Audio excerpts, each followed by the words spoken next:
abençoando e trazendo graça sobre a sua vida. Amém?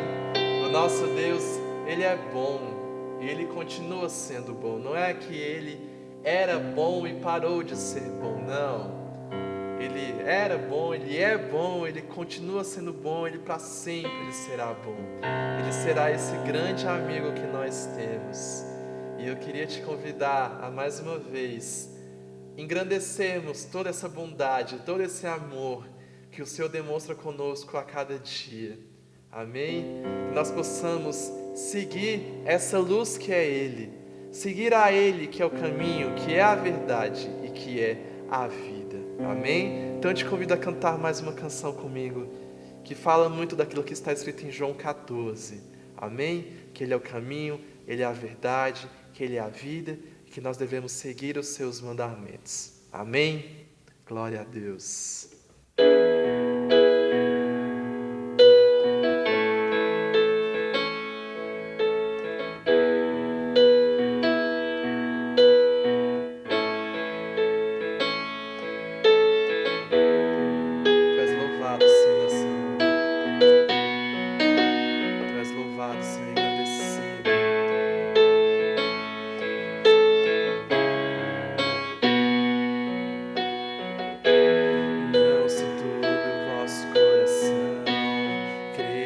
Deus e também em mim, na casa de meu Pai há muitas moradas.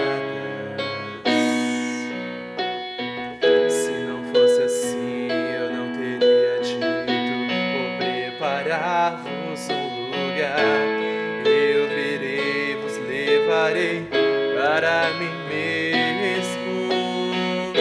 Vós conheceis o caminho para onde a verdade é a vida, ninguém vem ao Pai a não ser por mim. E em verdade eu vos digo, porque eu vou para o Pai. Mas aquele que crê em mim, obras maiores fará.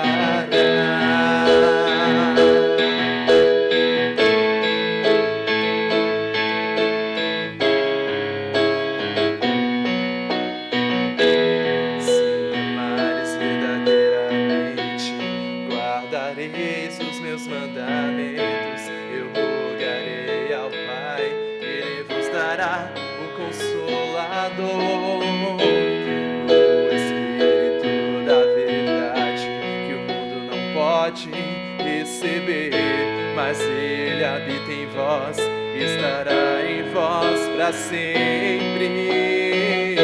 Aquele que tem os meus mandamentos e os guarda, esse é o que me ama. E se alguém me ama, será amado do meu Pai. Eu também o amarei e me manifestarei a Ele.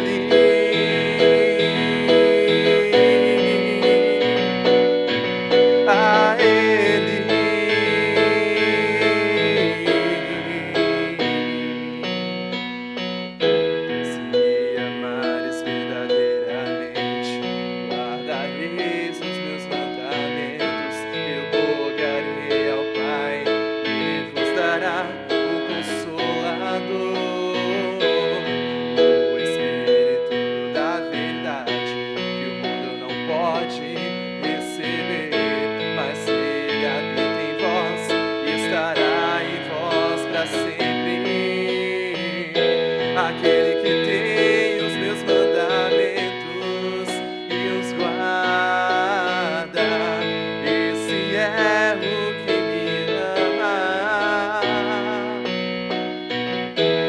E se alguém me ama, será amado do meu Pai. Eu também o amarei e me manifestarei a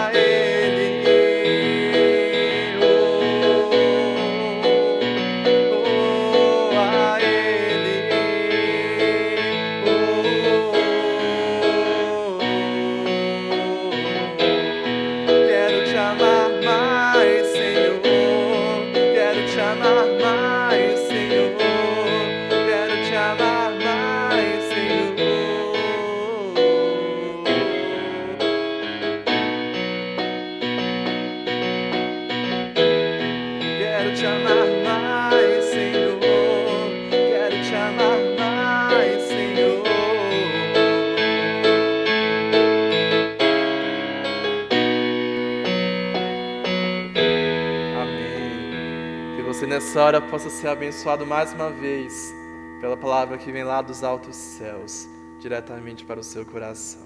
Amém?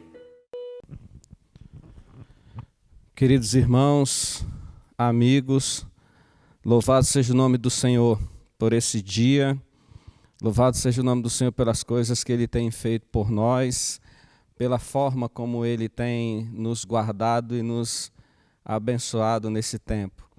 Quero começar dizendo para você que o desejo do meu coração é que você esteja bem, sua família esteja bem, a sua despensa esteja farta, os teus celeiros estejam regados pelo Senhor, estejam supridos pelo Senhor todos os dias.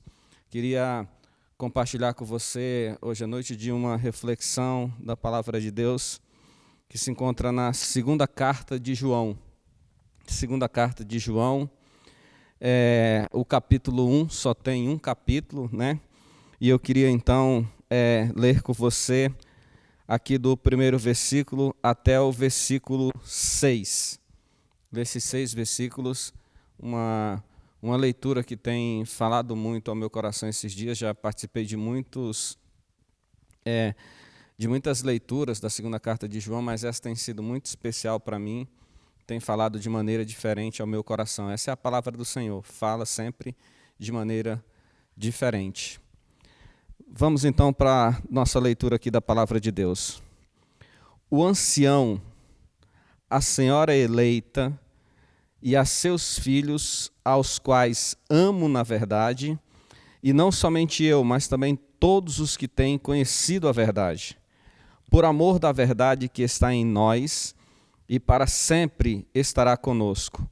A graça, a misericórdia, a paz da parte de Deus, Pai de nosso Senhor e Salvador Jesus Cristo, o Filho do Pai, seja convosco na verdade e no amor. Muito me alegro por achar que alguns de teus filhos andam na verdade, assim como temos recebido o mandamento do Pai.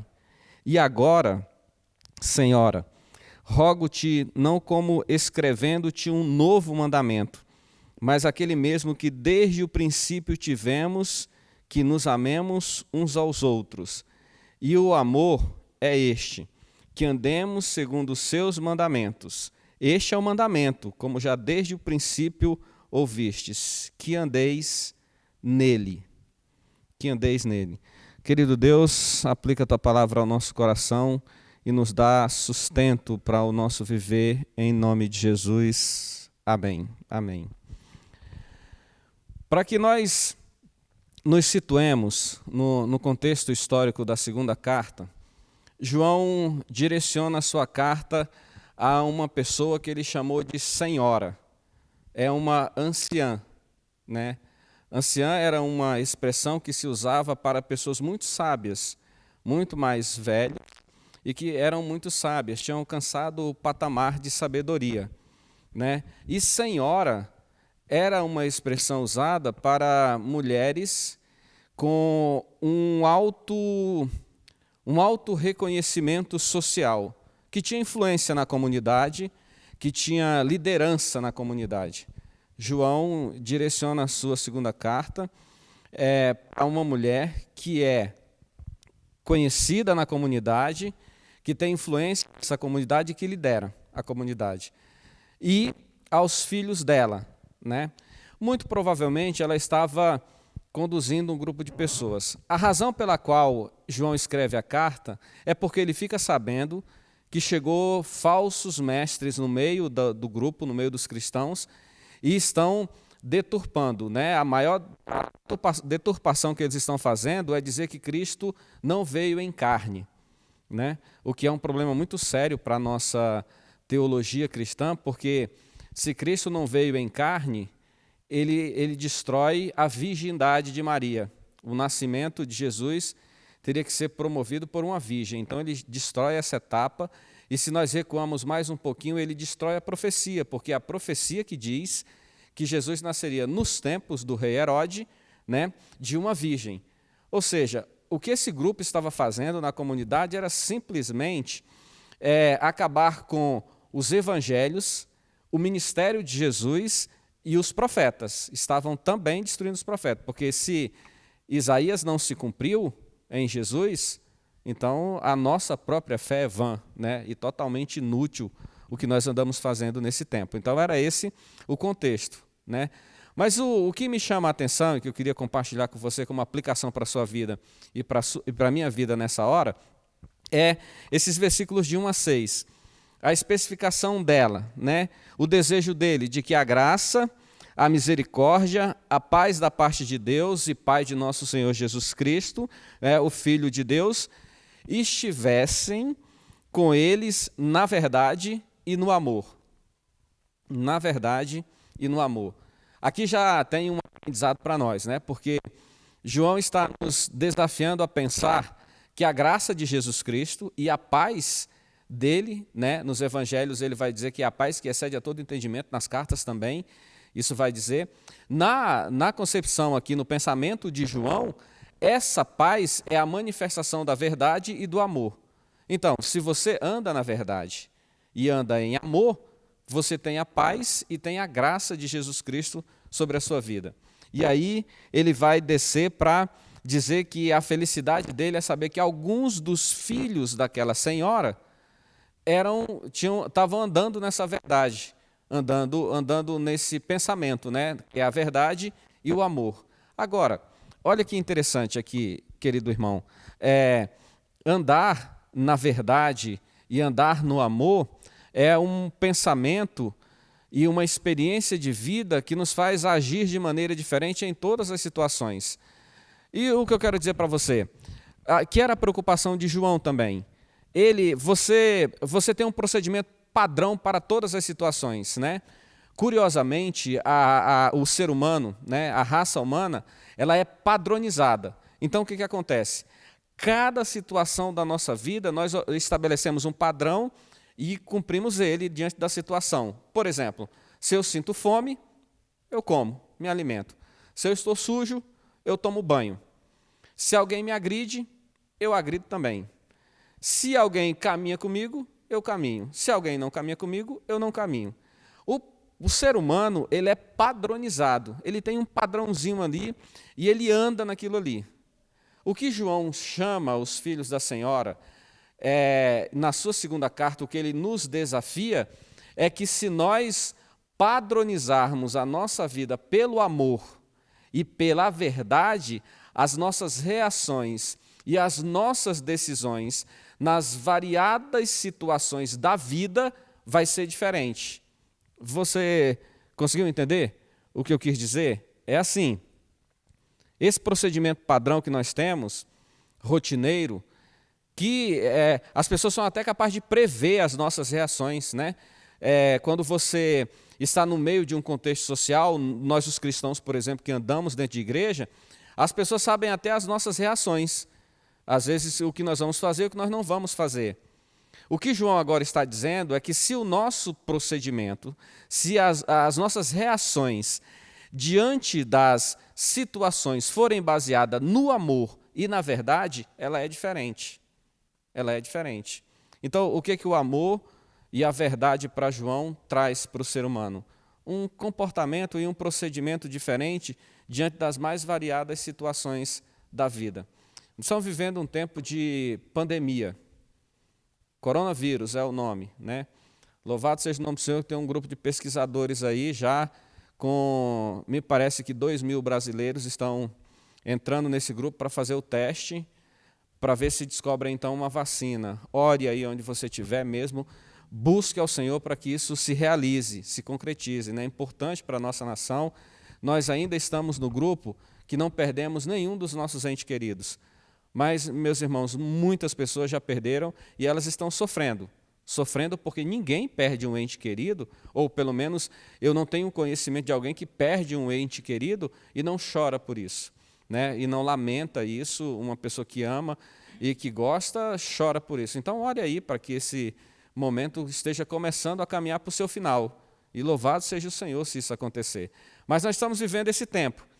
Nesse tempo, se estabeleceu um padrão. Né? Distanciamento social, higienização das mãos, evitar colocar as mãos no rosto, né? Lavar a nossa luva ou trocar de luva sempre e a nossa máscara ser higienizada para poder usar.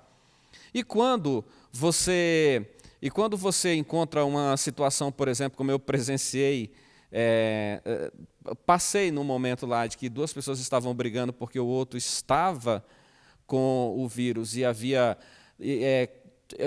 pelo que eu entendi, ele espirrou em cima do outro e foram os dois para o chão.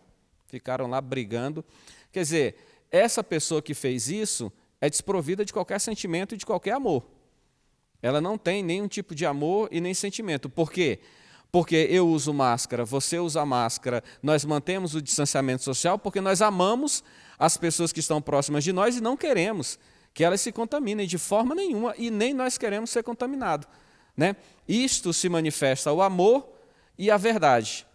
É mais ou menos essa ideia que João está nos passando, de que o nosso comportamento e o nosso procedimento foge do padrão em qualquer situação, porque nós amamos e praticamos a verdade na nossa vida. Por exemplo, se eu e você encontrarmos uma pessoa no meio da rua, só um exemplo, né? Se eu tiver com o vírus e encontrar uma pessoa no meio da rua que eu não gosto, eu não vou lá abraçar ela ou tossir em cima dela ou espirrar.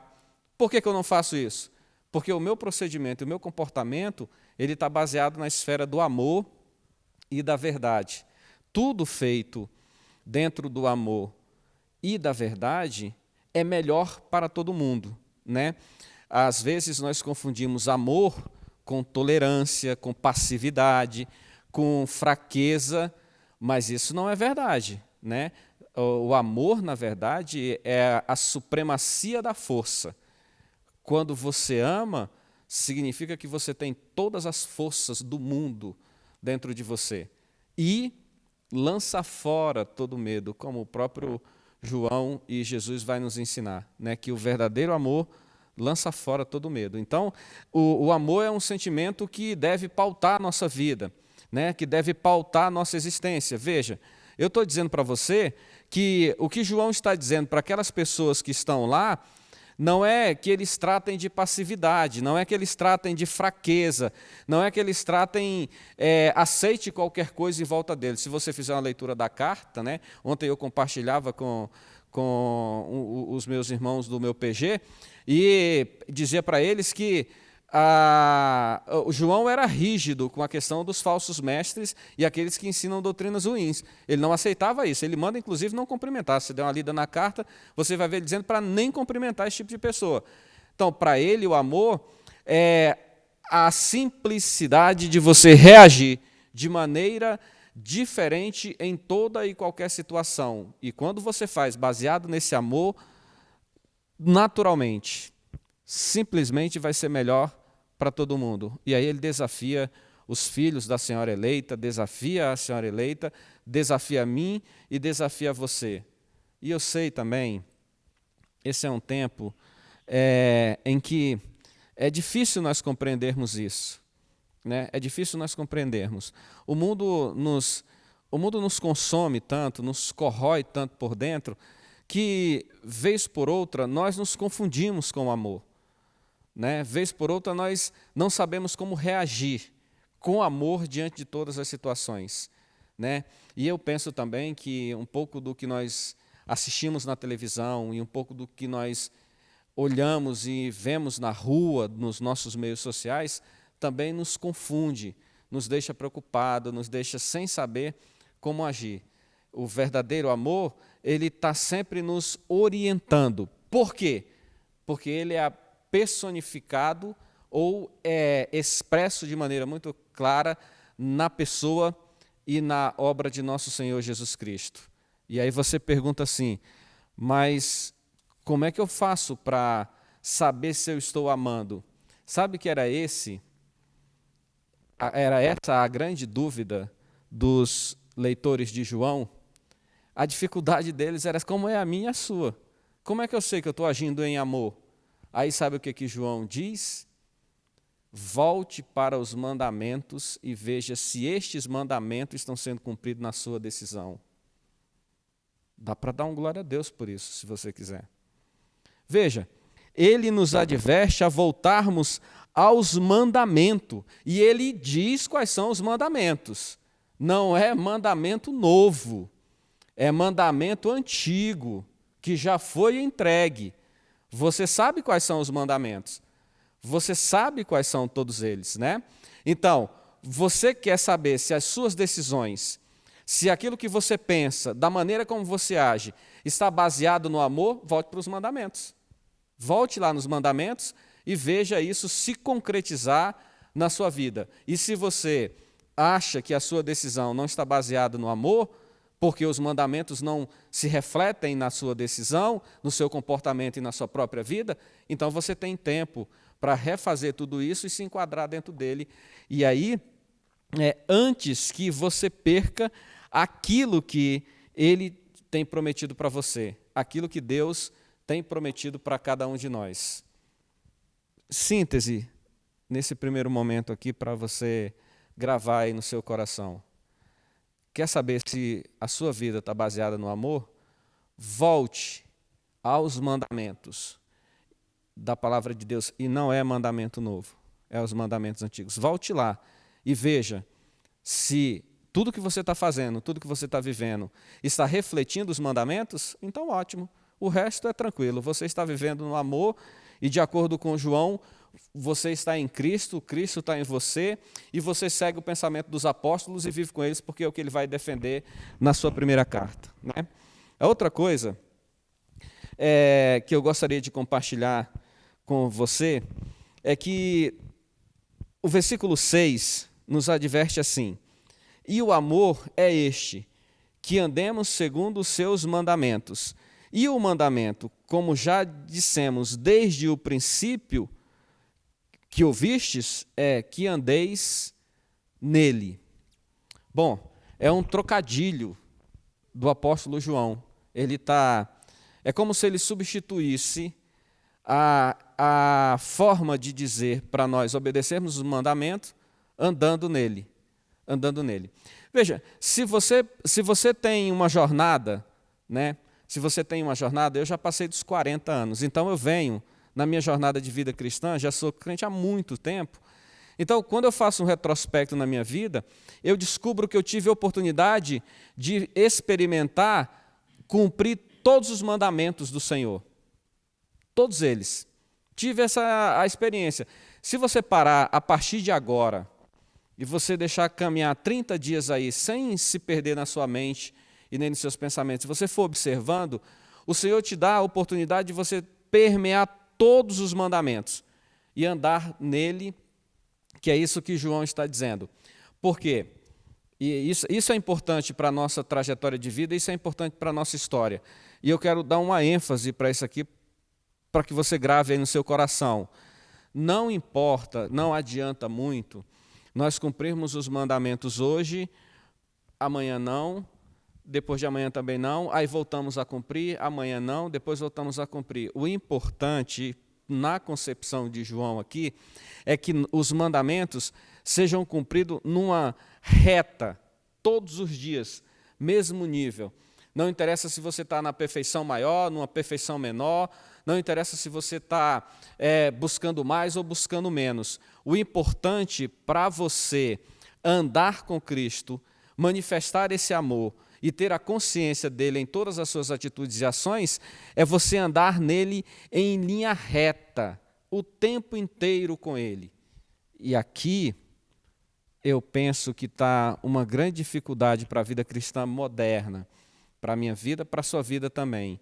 É que parte de todas as nossas situações, parte de toda a nossa experiência cristã, ela é, como que eu posso dizer, ela é para que nós tenhamos os mandamentos como reflexo, para que nós trabalhemos eles na nossa vida. Só que, de alguma forma, esse mundo conseguiu permear a nossa mente e o nosso coração, que raramente, muito raramente, nós conseguimos pensar nas nossas ações e atitudes e se elas estão, de fato, refletindo os mandamentos de Deus na nossa vida. Eu tenho defendido e defendo isso de todas as formas, até porque é um conceito filosófico de humanidade, né? Você tem 4 experimentos relacionais. O experimento familiar, você vive a sua experiência dentro da família, né? Tem pessoas que não tiveram essa experiência, mas a maioria vive a sua experiência de família, né? A experiência profissional, que é quando você desenvolve dons e talentos de maneira bem interessante, né?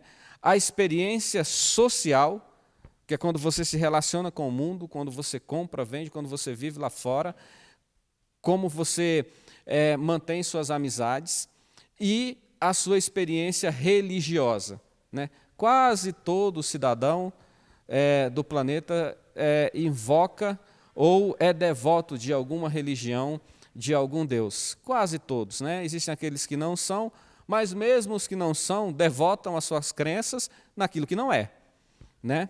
Então, essas 4 experiências da nossa vida, elas são a nossa porta de entrada para o cumprimento do amor de Deus.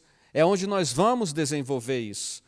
É onde nós vamos desenvolver. Se você perceber, os 10 mandamentos, eles estão desenvolvidos em 4 mandamentos da sua vida com Deus, da sua experiência eterna, da sua experiência pós-vida e da sua experiência nesta vida para buscar a Deus, e outros 6, que são os conceitos relacionais da vida humana.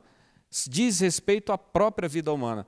Eles não passam, eles seguem em todas as eras. Eles foram escritos há aproximadamente aí, em torno de mais de 1000 anos, né? E eles ainda hoje, 1000 anos é a maneira bem curta de dizer, né? Mais de 2000 anos, né? Provavelmente aí quase 3000 anos atrás esses mandamentos foram escritos e eles ainda permeiam até hoje como se fosse uma coisa do nosso dia a dia, uma prática moderna nossa. Parece que quem escreveu os 10 mandamentos escreveu semana passada e parece que estava vivendo no nosso meio, que estava tendo a mesma experiência que nós. Por quê? Porque é nessas 4 esferas de relação que nós conseguimos demonstrar esse amor e é onde nós devemos invocar o mandamento de Deus para a nossa vida e sabermos e percebermos se estamos fazendo tudo aquilo baseado na sua verdade e nos seus mandamentos, né? Para termos a convicção do amor. Muito bem. O que eu disse para você é que a preocupação de João com os seus leitores, a preocupação de Deus com a nossa vida, é que nós saibamos dimensionar o amor de Deus em nós, dimensionar a verdade dele em nós e tenhamos como referência para saber se estamos praticando isso, sua palavra. Essa é a primeira coisa. A segunda coisa é que esses mandamentos, eles precisam ter uma regra, e essa regra é que eles são contínuos, todos os dias, todos os momentos, né? Temos que buscar no nosso ser, no nosso interior, todos os dias não cumprirmos, irmãos, as tentações que nos rodeiam, o mal que nos rodeia, o diabo, que é o nosso adversário, está ao nosso derredor buscando a nos tragar, ele oferece toda sorte de armadilha. E o que nós temos que fazer? Ganhar força do Espírito Santo, resistir a tudo isso e vencer, para que o amor de Deus esteja manifesto em nós, para que o amor de Deus se manifeste ao mundo através de nós, que é essa grande síntese de todo o apanhado da teologia de João, o evangelista que escreveu os evangelhos, as cartas e o Apocalipse. Todo o seu pensamento girava: o amor de Deus precisa estar em você, e esse amor precisa ser manifesto ao mundo. E esse amor, quando é manifesto ao mundo, ele atrai pessoas, ele traz pessoas para viver com Cristo, porque Deus amou o mundo de tal maneira que deu o seu Filho unigênito para que todo aquele que nele crê não pereça, mas tenha vida eterna. É a síntese do seu evangelho, João capítulo 3. Louvado seja o nome do Senhor. Quero te convidar para você orar comigo agora, colocar a sua vida diante de Deus. Não esqueça, o amor é para ser manifesto em você. E como que você sabe? Buscando os mandamentos. Aí, você tem esse amor. Depois, esse amor e esses mandamentos precisam ser cumpridos na sua linearidade, na sua continuidade diária. Fazendo isso, meu irmão, você está nele e ele em você. Feche os seus olhos, por favor. Vamos orar ao Senhor.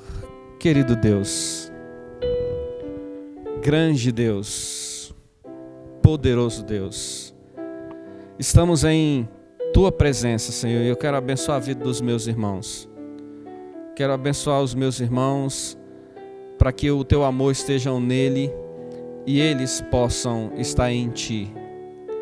Em nome do Senhor Jesus, quero nessa hora te pedir que Tu alcance a cada um. Derrama, Senhor, da Tua graça, do Teu amor e da Tua paz sobre cada um dos meus irmãos, dos meus amigos. Que eles percebam na Tua palavra que a força, que a resistência, ela vem do Espírito Santo, que é manifesto em nós por causa do Teu amor e da Tua misericórdia por cada um de nós. Recebe toda a honra e toda a glória, em nome de Jesus. Amém. Amém. Querido irmão, querida irmã, querido amigo,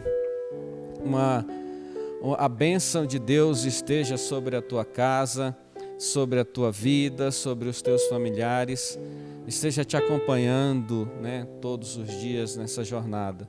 Que o Senhor sobre ti levante o seu rosto, que o Senhor sobre ti te dê a paz, que Ele tenha misericórdia da sua vida e te faça caminhar com Ele em amor todos os dias. Amém.